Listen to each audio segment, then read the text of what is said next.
Chega aí, chefe, fala aí, moça, sem constrangimento algum. Qual seja o sentimento?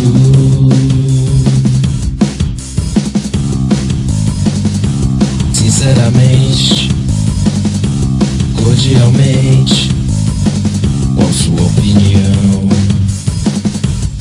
Diz aí.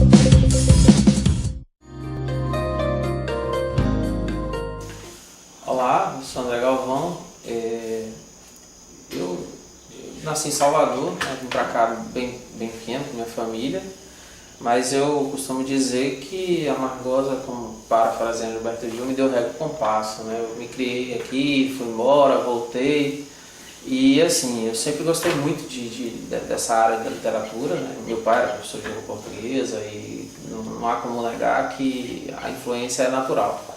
E aí, desde que eu comecei a estudar, né, eu fiz minha opção pelas letras, né, cheguei a ir para outras áreas, mas assim, a literatura me conquistou, né. Eu sempre gostei muito de ler e assim, a leitura eu acho que termina levando a gente também para a escrita, né, e foi o que aconteceu.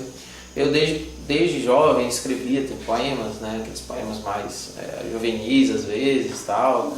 E eu comecei a escrever, comecei a organizar meus próprios livros fictícios, os cadernos e tal.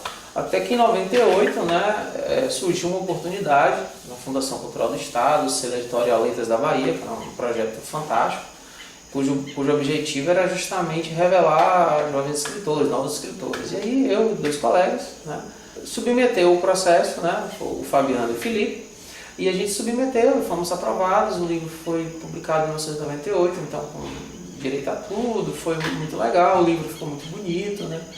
E aquilo ficou na minha cabeça, né, como uma proposta de retomar isso aí. Diante do dia a dia e tal, né, eu estava em Salvador, fui morar em Jequié, voltei para Amargosa, sempre trabalhando como professor, e continuei escrevendo, obviamente. Até que depois que eu comecei a trabalhar no FRB e continuou fazendo os estudos, mestrado, doutorado. E aí então eu resolvi correr atrás de uma editora, né, para que eu pudesse lançar novamente. Nesse meio tempo, eu participei de algumas antologias, concursos literários, consegui publicar alguns textos, continuei também produzindo, escrevendo para jornal, para revista, né, textos, colunas e tal. E surgiu essa oportunidade, agora com a Penalux, que é um projeto muito bacana, uma receptividade fantástica e com a qualidade editorial sensacional. E aí eu apresentei meu projeto para a Penalux, né, organizei, né, os poemas são 49 poemas, né, e então foi aprovado e nós começamos a trabalhar no projeto editorial, ficou tudo muito, muito bom. E eis que aqui agora o resultado, né? A Travessia das Eras chega num momento da minha vida em que eu acho que eu consegui reunir algumas coisas boas, né? Estou satisfeito com a resposta que eu obtive, né, das pessoas que avaliaram o processo do livro, avaliaram o livro em si, professores renomados, pessoas que avaliaram e que deram ok. Então isso me deixa satisfeito porque essa resposta sobre o trabalho é muito importante, né? Claro que eu acho que estou começando, eu estou ainda num processo ainda de amadurecimento dentro da produção poética e tenho que ler mais, tenho que me inteirar mais para poder produzir cada vez melhor. Mas a Travessia das Eras chega nessa condição, de um processo que eu considero de amadurecimento, né, de algumas coisas. Há textos mais antigos dentro do livro, então talvez seja possível perceber que houve esse andamento, né? Não à toa é uma travessia, então se você atravessa as eras, você vai ter eras diferentes, momentos diferentes, e a proposta eu acho que é justamente essa, né? Esse é um problema no Brasil, né? Fico à vontade um pouco para falar porque eu estudei sobre isso, sobre a questão da leitura, sobre o acesso à leitura, e a gente tem um problema sério no Brasil com a leitura, com o gosto pelos livros, né? A gente tem vários problemas que levam a isso: distribuição, acesso, incentivo, estímulo. E com o público de poesia não é diferente. Poesia, eu acho que a gente pode dizer que aqui no Brasil sofre bastante com isso. O público de poesia é um público muito restrito, pelo menos é o que me parece, E aquela questão, acho que a poesia tem um problema grave, que é a forma como a poesia é apresentada para o grande público. Muitos só têm contato com a poesia numa questão de prova, de escola, de vestibular, e isso, ao meu ver, ao invés de despertar, quebra o encanto, né? Poesia é para ser degustada, é para ser apreciada, não é para ser um problema, um entrave. Então isso já é por si só muito ruim. Então se a gente já tem um público leitor no país como um todo, acho que a Amargosa não é diferente, né? Pelo menos eu percebo muito pouco ou quase nada de discussão sobre literatura, sobre poesia, sobre ficção de uma forma geral e sobre poesia principalmente, até mesmo aqui no centro, né? Por mais que haja professores, que haja pessoas que planejam e executam coisas legais, como eventos, como discussões, eu já participei de algumas delas aqui, mas eu acho que o espaço da poesia ainda é muito limitado, como se poesia fosse algo inútil, ou que não tem nenhuma praticidade no mundo caótico que a gente vive, né? Então eu acho que na verdade a poesia é algo que encanta e que é essencial no sentido de você usufruir, né? Aquela lógica do Exupéry, de que o essencial é invisível aos olhos, né? E eu acho que a poesia é uma dessas coisas. Eu acho que, não que a poesia seja invisível, mas assim, ela é essencial e essa essencialidade talvez esteja invisível, talvez seja isso.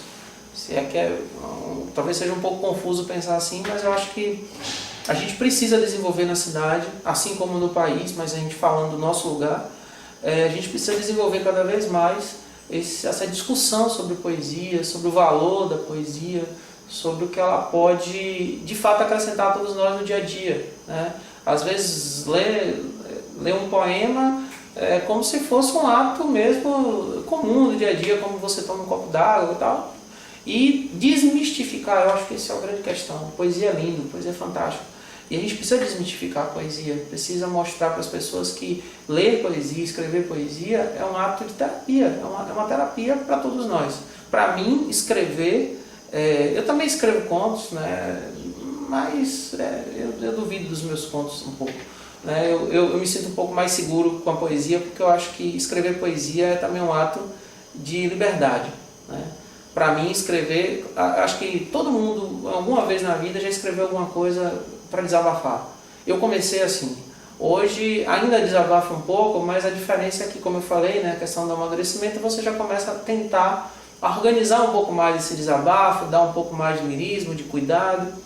Mas eu acho que as pessoas precisam descobrir a poesia. A Amargosa precisa urgentemente, como uma cidade acolhedora que é, como uma cidade que tem potencialidade, precisa colocar a poesia, a cultura de uma forma geral, no seu caminho, coisa que vejo que está muito distante.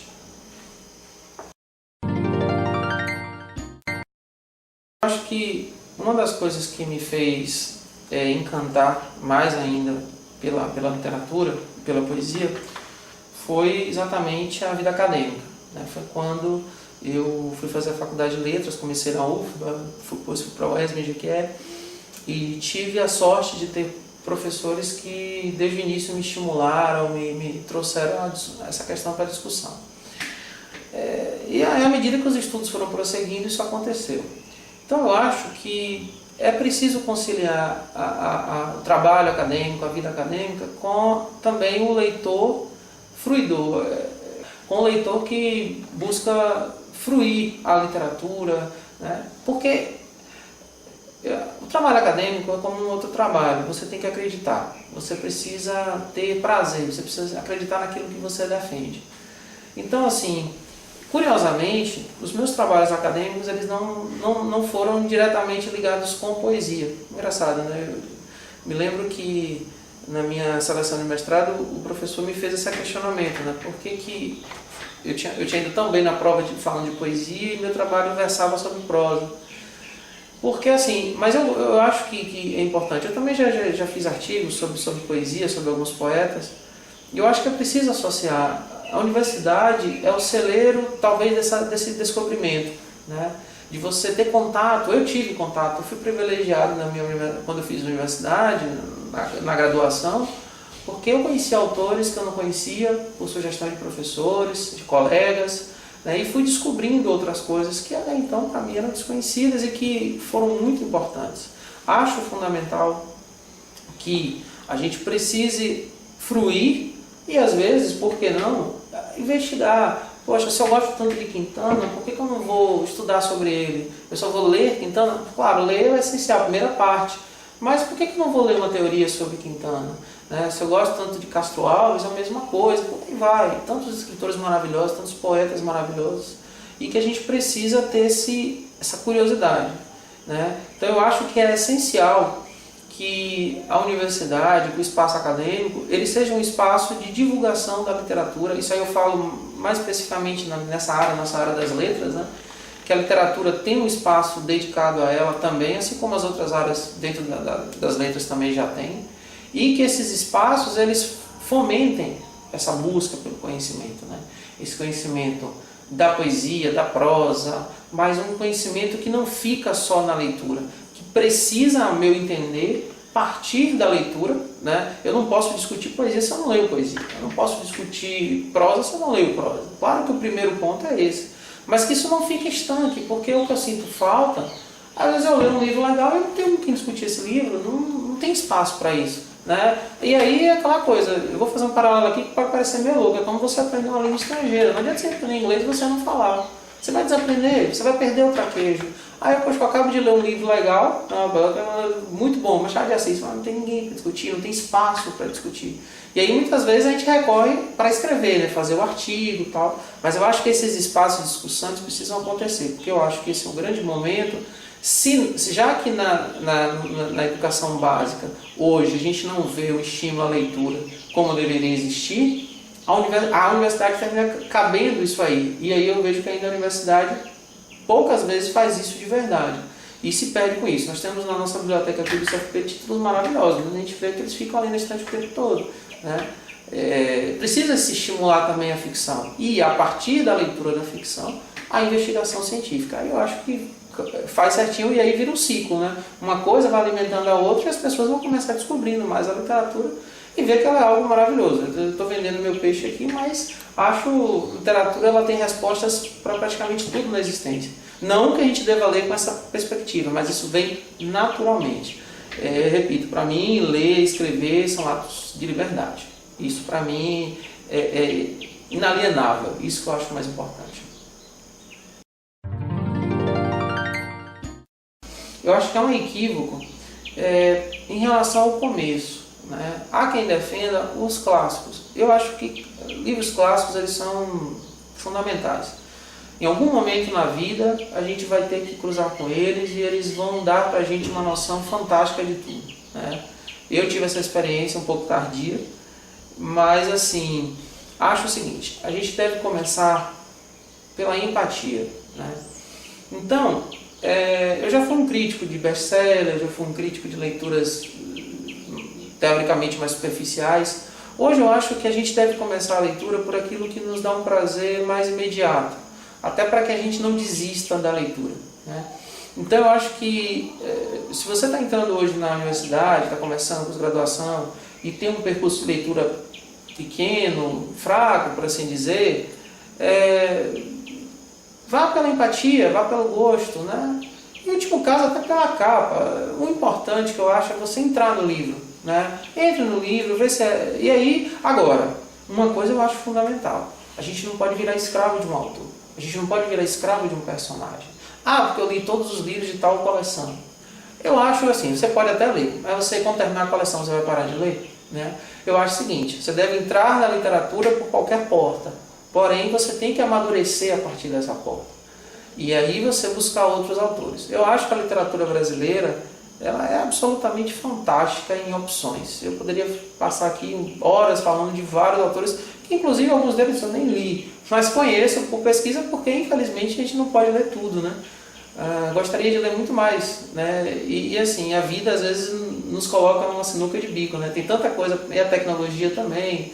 Você quer assistir a um filme, você quer ver uma série, você quer sair, você quer ler jornal, você tem que ler. Então, assim, a gente sabe que as limitações são grandes. Então, assim, eu digo assim, como sugestão para quem está começando, além dessa questão da empatia, a literatura brasileira vai te oferecer muita coisa legal. Né? Autores mais simples, que vão te trazer uma concepção mais interessante da vida, do lugar. Por exemplo, eu acho que para começar os regionalistas de 30 são fantásticos, né? Raquel de Queiroz, Jorge Amado, Zé Lins do Rego, Graciliano, porque é uma leitura mais rápida, né? menos cheia de desvãos, né?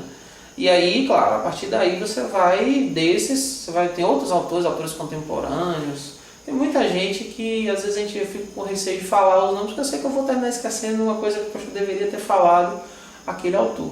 Então assim, eu acho fantástico. E em poesia, aí o catálogo se amplia, né? Eu acho que hoje poesia a gente tem muita coisa boa atualmente sendo produzida, a gente tem também os clássicos da poesia, né? Para mim, eu acho que Drummond é inegavelmente, se não o maior, mas um dos maiores poetas que o Brasil já teve, na nossa literatura mesmo. Castro Alves é fantástico, né? Quintana, sensacional. Um pouco Cecília Meirelles também, maravilhosa. Então assim, a gente tem muitos autores para começar a tentar buscar. E aí depois a gente vai partir para uma literatura mais concentrada, mais difícil. Fora a literatura internacional também, que eu não estou aqui falando, que tem outros maravilhosos. Agora, em relação a mim, eu acho que assim, as principais influências, principalmente em poesia, engraçado, uma das principais influências para eu escrever são dois escritores que para mim são sensacionais, que não são de poesia, são de prosa, Guimarães Rosa e Clarice. Quando eu leio qualquer coisa dos dois, aquilo me incentiva, tomada de uma coisa.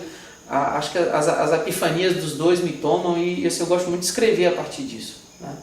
Apesar deles não terem uma produção. O Guimarães Rosa tem um livro de poemas, é um Magna, mas que, né, publicado pós-mortem. A Clarice não se envolve diretamente ou muito pouco com poesia. Agora sim, influência diretamente na poesia, para mim, sem dúvida, eu posso dizer que tem o Drummond, como eu já falei, Quintana, pela forma como ele escreve, acho sensacional. E além desses dois, né, tem os românticos, como não se inspirar em Castro Alves, como não se inspirar em Álvaro de Azevedo. Então acho que tem um pouco de cada um, né, um pouco de cada estilo. Eu fico muito feliz de ver que hoje a gente tem na produção contemporânea também algumas pessoas que são muito interessantes. Eu esqueci de falar de Leminski, que para mim também é uma referência. Paulo Leminski não é contemporâneo, mas é fantástico. E na literatura contemporânea eu vejo o trabalho de algumas pessoas que são hoje ativistas na poesia, que têm trazido contribuições fantásticas. Para mim é o caso do Zé Inácio Vieira de Mello, o Eliseu Paranaguá, o Cajazeira Ramos, né? Entre outros. Assim, são pessoas que têm realmente produzido e que têm um material fantástico a ser conhecido pelas pessoas. Então, acho que essas são as influências mais importantes.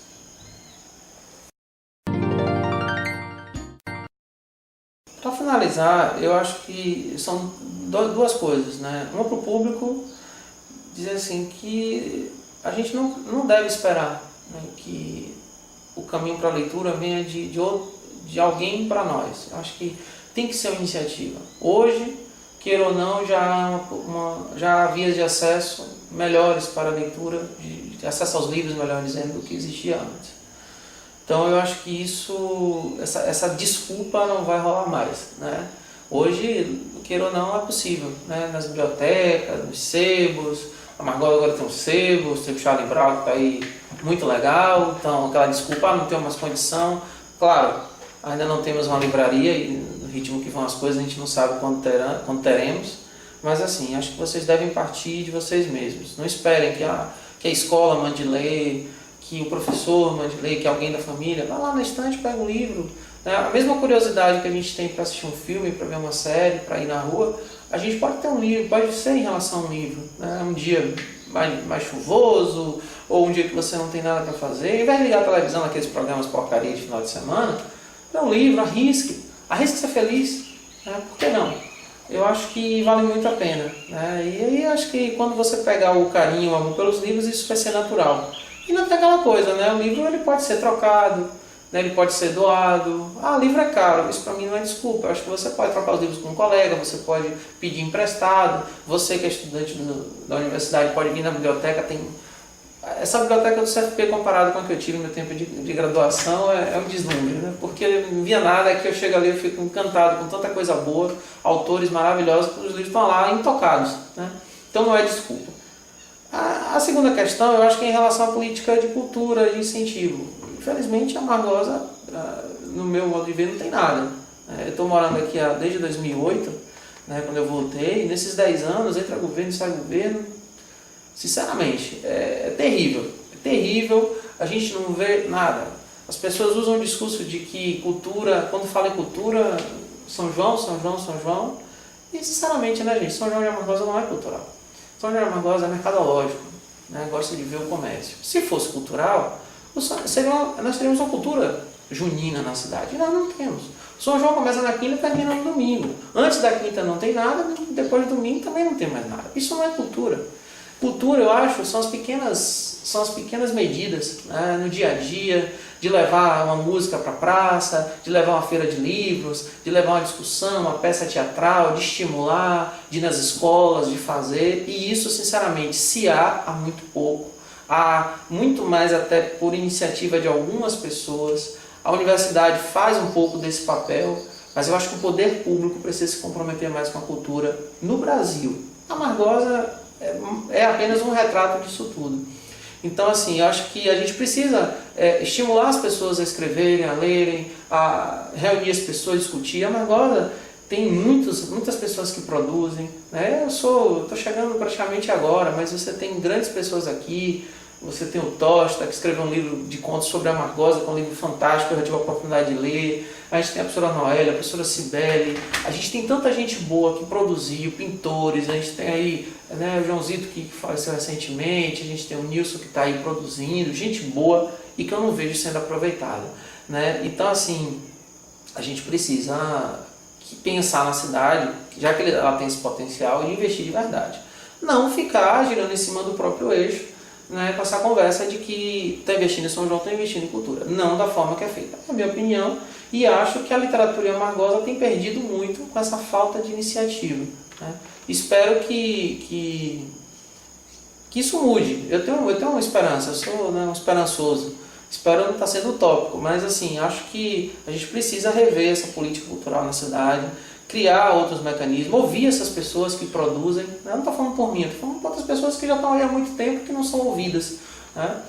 E assim, se a gente puder contribuir, eu acho que ninguém vai se furtar a contribuir. Agora, é importante também que haja essa política cultural diferenciada e que a cidade possa experimentar uma movimentação cultural diferente, porque eu digo para vocês, eu vejo que material humano para isso não falta. Agora, precisa também ser mais aproveitado.